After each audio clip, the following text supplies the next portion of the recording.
Eh bien, bonjour à tous, nous sommes arrivés au début de la période estivale, au début de cet été. Alors mettons à profit ce temps où le rythme de vie est censé ralentir un peu. Bon, allez, comme la vitesse sur les routes va baisser, baissons aussi la vitesse à laquelle nous vivons intérieurement, afin de contempler le paysage spirituel que nous fait découvrir le regard de la foi. Regardons la manière dont nous habitons notre vie de chrétien et profitons de ces 8 semaines qui se présentent à nous pour dépaganiser notre regard et adopter ainsi un vrai regard chrétien. Le constat est là, il est peut-être affligeant, démoralisant, mais nous sommes des chrétiens qui pensons et agissons comme des païens. Et c'est ce que nous allons voir durant cet été afin de rechristianiser notre manière de penser et d'agir. Parce que le pire, c'est que nous ne nous en rendons même pas compte, tellement nous avons revêtu notre paganisme des ornements du christianisme. Bon, ceux qui fréquentent le monastère invisible le savent, les païens ne sont pas à confondre avec les athées. Ce sont des croyants fervents, sauf qu'ils adorent de faux dieux et vouent un culte à des idoles. Le christianisme ne nous libère pas mentalement de notre tendance à idolâtrer. Et c'est d'autant plus difficile et délicat à déceler que nous pouvons idolâtrer dans la vie matérielle notre travail, notre statut social, nos biens, mais aussi dans la vie spirituelle, nous pouvons idolâtrer le Christ, la Vierge, les saints et toutes les pratiques religieuses qui constituent notre vie de croyant. Il y a donc un véritable travail à accomplir.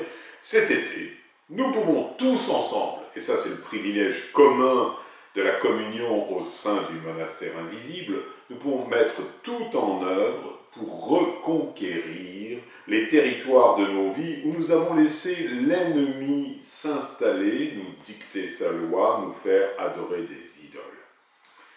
C'est un magnifique été en perspective qui nous est offert, se laisser renouveler par l'Esprit Saint afin de répondre à l'appel de notre Père du ciel, « Soyez saints comme moi, votre Dieu, je suis saint ». Ainsi qu'il nous le demande dans le livre des Lévitiques au chapitre 19 et verset 2. Alors, pour commencer, en première semaine, nous allons aborder un point important, le nom que nous portons. Chrétien. Le nom est une marque aux répercussions spirituelles profondes car il indique la vocation qui est la nôtre. N'oublions pas que Dieu a changé le nom d'Abraham en Abraham, de Simon en Pierre. Le nom de chrétien constitue notre vocation profonde, ce qui doit conformer toute notre vie au Christ. Pour mieux le comprendre, aidons-nous d'un des pères de l'Église du IVe siècle, le frère de saint Basile le Grand, Grégoire de Nice, dans son traité sur la perfection chrétienne. Il nous dit « Le nom de Christ est celui des chrétiens ». Saint Paul, avec plus de précision que personne, je cite là Grégoire de Nice, a compris qui est le Christ et a montré à partir de ce que celui-ci a fait, comment doivent être ceux qui portent son nom.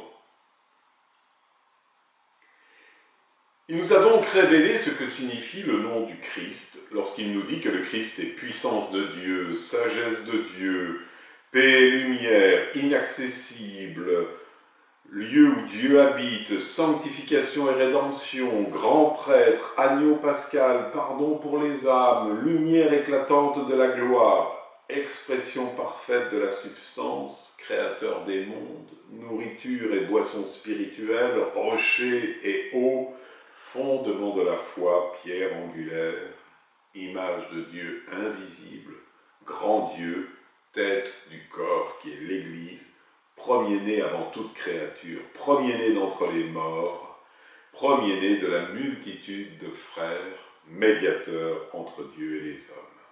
Fils unique, couronné de gloire et d'honneur, Seigneur de gloire, commencement de ce qui existe. Roi de justice, roi de paix, roi de tous les hommes, avec une puissance royale sans aucune limite. Il y a donc il y aurait encore beaucoup de noms à rajouter. Je vous invite à aller sur le site du monastère invisible où j'en ai listé 175. Mais si nous rassemblons tous ces noms et si nous rapprochons leurs diverses significations, ils nous montreront tout ce que signifie le nom de Christ, si bien que nous pourrons comprendre toute la grandeur de ce nom inexprimable. Puisque nous avons reçu communication du plus grand, du plus divin, du premier de tous les noms, au point que nous sommes honorés depuis Antioche, du titre même du Christ en étant appelés chrétiens, il est nécessaire que tous les noms qui traduisent ce mot se fassent voir aussi en nous, afin qu'en nous, cette appellation ne soit pas mensongère, mais qu'elle reçoive le témoignage de notre vie. Je vous propose 3 sujets de méditation et d'approfondissement. Examinons dans notre vie toutes les fois où l'on utilise chrétien comme adjectif et remplaçons-le par le nom. Je prends un exemple. Je suis une infirmière chrétienne. Eh bien non, je suis une chrétienne qui est infirmière. Je suis un dirigeant chrétien. Ben non, je suis un chrétien dirigeant. Voyons toutes les fois où on inverse et où on fait de notre nom un adjectif, ce qui est toujours une tentative du diable pour amenuiser notre rôle de chrétien. Deuxièmement, décidons de chasser l'adjectif chrétien de notre manière de penser. Troisièmement, notons sur un carnet qui nous suivra durant les 8 semaines les points que nous avons découverts et qui renouvellent notre manière de voir notre vie. Vous pouvez imprimer cet enseignement en allant sur le site www.monastère-invisible.com. Bonne semaine estivale à tous pour ceux qui partent en vacances et que Dieu vous bénisse et vous garde.